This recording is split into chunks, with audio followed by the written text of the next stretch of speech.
ಏನಾಗ್ತದೆ ಹೇಳೋಕ್ಕಾಗಲ್ಲ. ಹಿಂದೆ ಕಾಂಗ್ರೆಸ್ಸಿಗೆ ಮಣ್ಣು ಮುಗಿಸಿದ್ರು ಇದೇ ಮುಸ್ಲಿಂ ಸಮಾಜದ ಇಡೀ ದೇಶದಲ್ಲಿ. ಮುಂದಿನ ಪರಿಸ್ಥಿತಿಗಳು ಭವಿಷ್ಯದಾಗ ಏನಾದ್ರು ಹೇಳೋ ಬರಲ್ಲ. ನಾವೇನಿಲ್ಲಿ ಅದಿಲ್ಲ, ಅದನ್ನು ಬರಗೂಡು ಬೇಡ್ರಿ ಅಂತ ನಾವು ವಿನಂತಿ ಮಾಡ್ತೀವಿ.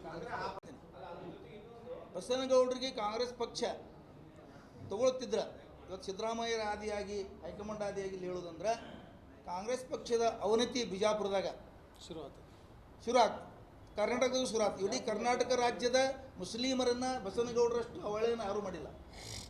ಅವರನ್ನು ತಗೊಳ್ಳೋದು ಕನಸಿನಾಗೂ ಕಾಂಗ್ರೆಸ್ ವಿಚಾರ ಮಾಡಬಾರ್ದು. ಒಂದು ವೇಳೆ ಮಾಡಿದ್ರೆ ಕಾಂಗ್ರೆಸ್ ಅವನತಿ ಪ್ರಾರಂಭ ಆಗ್ತದೆ. ನಾವು ಬಿಜಾಪುರ ಜಿಲ್ಲೆಯಿಂದ ಅವರು ಅದನ್ನು ವಿರೋಧ ಮಾಡ್ತೀವಿ. ಫಸ್ಟ್ ಮೊದಲನೇದಾಗಿ ನಾವು ವಿರೋಧ ಮಾಡ್ತೀವಿ. ಅವ್ರು ಕಾಂಗ್ರೆಸ್ ಕಡೆ ಮುಖ ಮಾಡಿನೂ ನೋಡ್ಬೋದು, ಅರ್ಹತೆ ಇಲ್ಲ ಅವ್ರಿಗೆ. ಹೇಳಿ ಬರ್ತೇನೆ. ಇಲ್ಲಿ ಏನಾಗ್ತದೆ ಹೇಳೋಕ್ಕಾಗಲ್ಲ. ಹಿಂದೆ ಕಾಂಗ್ರೆಸ್ಸಿಗೆ ಮಣ್ಣು ಮುಗಿಸಿದ್ರು ಇದೇ ಮುಸ್ಲಿಂ ಸಮಾಜದ ಇಡೀ ದೇಶದಲ್ಲಿ. ಮುಂದಿನ ಪರಿಸ್ಥಿತಿಗಳು ಭವಿಷ್ಯದಾಗ ಏನಾದ್ರು ಹೇಳೋ ಬರಲ್ಲ. ನಾವೇನಿಲ್ಲಿ ಅದಿಲ್ಲ, ಅದನ್ನು ಬರಗೂಡು ಬೇಡ್ರಿ ಅಂತ ನಾವು ವಿನಂತಿ ಮಾಡ್ತೀವಿ.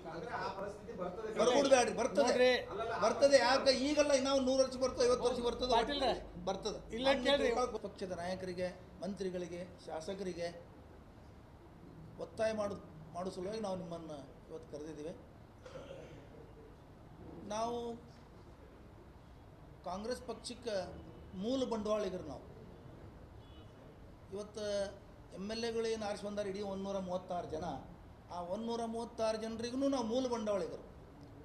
ಮೂಲ ಬಂಡವಾಳ ಇಲ್ಲದೇ ಯಾವ ಬ್ಯಾಂಕ್ ಸಾಲ ಕೊಡೋಂಗಿಲ್ಲ, ಯಾರೂ ಫ್ಯಾಕ್ಟ್ರಿ ಮಾಡೋಕ್ಕಾಗಲ್ಲ, ಉದ್ಯಮ ಮಾಡೋಕ್ಕಾಗಲ್ಲ, ಬಿಸ್ನೆಸ್ ಮಾಡೋಕ್ಕಾಗಲ್ಲ. ನಾವು ಮುಸ್ಲಿಮಾನರು ಇಡೀ 136 ಮಂದಿಗೆ ಅಷ್ಟೇ ಅಲ್ಲ, 224 ಕ್ಯಾಂಡಿಡೇಟ್ಗೂ ಮೂಲ ಬಂಡವಾಳಿಗರು. ನಾವು ಮೂಲ ಬಂಡವಾಳಿಗರನ್ನು ಇವತ್ತು ಕಾಂಗ್ರೆಸ್ ಪಕ್ಷ ಮರೀತಾ ಇದೆ ಅಂತ ನಮ್ಮ ಭಾವನೆ ಇದೆ. ಅದಕ್ಕೆ ಮರಿಬಾರ್ದು. ಯಾಕಂದ್ರೆ ಮೂಲ ಬಂಡವಾಳನೇ ಮರೆತರೆ ಹೇಗೆ? ಮೂಲ ಅಧಿಕಾರ ಬಂದ ತಕ್ಷಣ ನೀವು ನಮ್ಮನ್ನು ಮರೆತರೆ ನಮ್ಮ ಪರಿಸ್ಥಿತಿ ಏನಾಗ್ತದೆ? ಅದು ವಿಶೇಷವಾಗಿ ಮುಸಲ್ಮಾನರ ಪರಿಸ್ಥಿತಿ ಭಾರತ ದೇಶದಲ್ಲಿ, ಕರ್ನಾಟಕದಲ್ಲಿ, ಜಿಲ್ಲೆಯಲ್ಲಿ ಏನಿದೆ ಅದು ತಮಗೆ ಗೊತ್ತಿದೆ. ನೀವು ಇದನ್ನು ತಿಳಿಬಾರ್ದು. ಇವು ಬಾಂಡೆಡ್ ಲೇಬರ್ ಥರ ನಮಗೆ ಇವ್ರು ಫಿಕ್ಸ್ ಮತದಾರ ಅಂತೂ ತಿಳಿಬಾರ್ದು. ನೀವು ತಿಳಿದು ನಿರ್ಲಕ್ಷ್ಯ ಮಾಡ್ತಾ ಇದ್ದೀರಿ. ಇವತ್ತು ಮಾಡಬಾರ್ದು ಅಂತ ನನ್ನ ವಿನಂತಿ. ಯಾಕಂತ ಕೇಳಿದ್ರೆ ಇವತ್ತು ಸಾಕಷ್ಟು ಜನ ಕಾಂಗ್ರೆಸ್ ಪಕ್ಷಕ್ಕೆ ನಮ್ಮ ನಾಯಕರು ರಾತ್ರಿಗಳು ದುಡಿದವರಿದ್ದಾರೆ. ಅಮೀನ್ ಮುಷ್ರಿಫ್ ಅವರಂತೂ 2 ಸಲ ಚುನಾವಣೆಗೆ ನಿಂತು ಉಳಿದವರು ಸಹಕಾರ ಇಲ್ಲದಾಗ ಸೋತ್ರವರು. ನಮ್ಮ ಪಕ್ಷದ ಕ್ಯಾಂಡಿಡೇಟ್ ಸೋಲೋದು ಪ್ರಶ್ನೆಯೇ ಇರಲಿಲ್ಲ. ಮುಸ್ಲಿಮೇತರ ನಾಯಕರುಗಳು ಸಹಕಾರ ಕೊಡಲಿಲ್ಲ. ನೀವು ಏನು ಹೇಳಿದ್ರಿ, ನಾವು ಮತ್ತೆ ಮುಂದಿನ ಸಲ ನಿಮಗೆ ನಾವು ವಿಧಾನ ಪರಿಷತ್ತಿ ಮಾಡ್ತೀವಿ ಅಂತ ಭಾಷಣ ದರ್ಬಾರದ ಹೈಸ್ಕೂಲ್ ಗ್ರೌಂಡ್ನಾಗ ಭಾಷಣದಲ್ಲಿ ಹೇಳಿದಿರಿ ಮಂತ್ರಿಗಳು. ನೀವು ಅದನ್ನು ಈಡೇರಿಸಿಕೊಡ್ಬೇಕಂತ ನನ್ನ ಒಂದು ಆಗ್ರಹ. ನಾವು ಭಿಕ್ಷುಕರಲ್ಲ, ಇವತ್ತು ಭಿಕ್ಷಾ ಬೇಡ ಕೂತಿಲ್ಲ ನಿಮ್ಮೆದುರಿಗೆ. ನಾವು ಬಂಡವಾಳ ಹಾಕಿದ್ದೀವಿ, ಅದ್ರ ಲಾಭ ಕೇಳ್ತಾ ಇದ್ದೀವಿ. ನಾವು ಬಂಡವಾಳಕ್ಕೆ ಪ್ರತಿಫಲ ಕೊಡಿ. ನೀವು ಇವತ್ತು ಯಾರು ಬಂಡವಾಳ ಹಾಕಲಾರ್ದವ್ರೆಲ್ಲ ಒತ್ತಾಯ ಮಾಡ್ತಾ ಇದ್ದಾರೆ. ನಿಮಗೆ ಏನು ಒತ್ತಾಯ ಮಾಡ್ತಿದ್ದಾರೆ? ನಾವು ಮುಂದಿನ ಚುನಾವಣೆಯಲ್ಲಿ ಪರ್ಯಾಯ ವಿಚಾರ ಮಾಡ್ತೀವಿ ಅಂತ ಹೇಳ್ತಾ ಇದ್ದಾರೆ. ಅವರು ಪರವಾದ ವಿಚಾರ ಏನು ಮಾಡಿದ್ರು? ಇವರು ಕಾಂಗ್ರೆಸ್ ಪರ ವಿಚಾರ ಮಾಡಲಾರ್ದವರು ಪರ್ಯಾಯ ವಿಚಾರ ಮಾಡ್ತೀವಿ ಅಂತ ಹೇಳ್ತಾ ಇದ್ದಾರೆ. ಇವತ್ತು ಮೊದಲು ಕಾಂಗ್ರೆಸ್ ಪರ ವಿಚಾರ ಮಾಡಿದವರು ನಾವು ಇಲ್ಲಿ ಕೂತೀವಿ, ಕಾಂಗ್ರೆಸ್ ಪರ ಇದ್ದವ್ರು ಇದ್ದೀವಿ ನಾವಿಲ್ಲಿ. ಅದಕ್ಕೆ ನಮ್ಮ ಕಡೆ ಗಮನ ಕೊಡಬೇಕು ಜಿಲ್ಲಾ ನಾಯಕರುಗಳು. ಇವತ್ತು ನಮ್ಮ ಮುಸ್ಲಿಮರ ಪರಿಸ್ಥಿತಿ ಜಿಲ್ಲೆಯಲ್ಲಿ, ಜಿಲ್ಲಾ ಮಟ್ಟಿಗೆ ಮಾತಾಡೋದಂದ್ರೆ ರಾಜ್ಯದಲ್ಲಿನೂ ಅದೇ ಪರಿಸ್ಥಿತಿ ಇದೆ. ಜಿಲ್ಲಾ ಮಟ್ಟಿಗೆ ಮಾತಾಡೋದಂದ್ರೆ ಸುಮಾರು 40ರಿಂದ 50 ಇಲಾಖೆಗಳಿದ್ದಾವೆ. ಒಂದು ಇಲಾಖೆಗೂ ಮುಸ್ಲಿಮ್ಸ್ ಮುಖ್ಯತ್ವ ಆಫೀಸರ್ ಇಲ್ಲ, ಒಂದು ಮುಸ್ಲಿಂ ಆಫೀಸರ್ ಇಲ್ಲ ಒಂದು ಇಲಾಖೆಗೂ. ಕಾಂಗ್ರೆಸ್ ಪಕ್ಷದ ಸರ್ಕಾರದಲ್ಲಿ ಈ ಪರಿಸ್ಥಿತಿ ಆದರೆ ಏನು?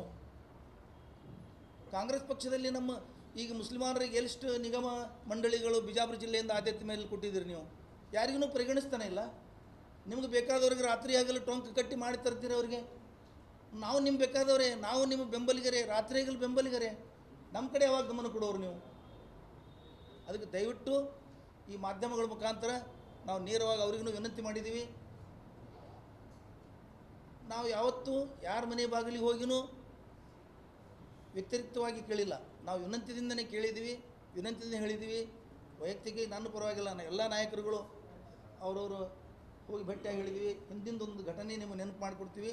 ಸುಮಾರು 50 ಜನ ಮುಸ್ಲಿಂ ನಾಯಕರು ಎಲ್ಲ ನಾಯಕರ ಮನೆಗೆ ಟಪಾಲ್ ಅವ್ರ ನೇತೃತ್ವದಲ್ಲಿ ಜಿಲ್ಲಾ ಕಾಂಗ್ರೆಸ್ ಅಧ್ಯಕ್ಷ ಹುದ್ದೆ ಕೊಡಿ, ಸುಮಾರು 50-60 ವರ್ಷಗಳಿಂದ ಜಿಲ್ಲಾ ಕಾಂಗ್ರೆಸ್ಗೆ ಅದು ಮಾಡಿಲ್ಲ ಅಂತೇಳಿ ಪರಿಪರಿಯಾಗಿ ಬೇಡ್ಕೊಂಡ್ರು ಸಹಿತ ನಮ್ಮ ಬಗ್ಗೆ ನೆಗ್ಲೆಕ್ಟ್ ಮಾಡಿದ್ರಿ. ನೀವು 2ನೇ ದರ್ಜೆ ನಾಗರಿಕರಾಗಬಾರ್ದು ಅಂತ ಹೇಳಿದ್ರಿ ನಮಗೆ. ಇವತ್ತು ನೀವು 3ನೇ ದರ್ಜೆ ನಾಗರಿಕ ಮಾಡಿದಿರಿ ನಮಗೆ. ನೀವು ಅವಾಗ ನೀವು ನಮ್ಗೆ ಏನು ಹೇಳಿದ್ರಿ? 2ನೇ ದರ್ಜೆ ನಾಗರಿಕರಾಗಬೇಡಿ. ನಮಗೆ ನೀವು ಇವತ್ತು 3ನೇ ದರ್ಜೆ ನಾಗರಿಕ ಕೂತೀವಿ. ನಾವು ನಿಮಗೆ ಮಂತ್ರಿಗಳು ಮಾಡಿದ್ವಿ, MLA ಮಾಡಿದ್ದೀವಿ, ಸರ್ಕಾರ ತಂದಿದ್ದೀವಿ ರಾಜ್ಯದಲ್ಲಿ. ನಾವು ಇವತ್ತು 3ನೇ ದರ್ಜೆ ನಾಗರಿಕರಾಗಿದ್ದೀವಿ. ನಾವು ನಮ್ಮ ಕಡೆ ಯಾವಾಗ ಗಮನ ಕೊಡೋರು ನೀವು?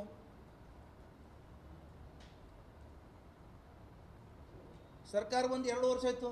ಯಾವ ಮುಸ್ಲಿಂ ಮುಖಂಡರ ಅಥವಾ ಮುಸ್ಲಿಮರ ಸಭೆಗಳನ್ನು ಕರೆದು ಮುಸ್ಲಿಮರ ಸಮಸ್ಯೆಗಳ ಬಗ್ಗೆ ಗಮನ ಹರಿಸಿದ್ದೀರಾ?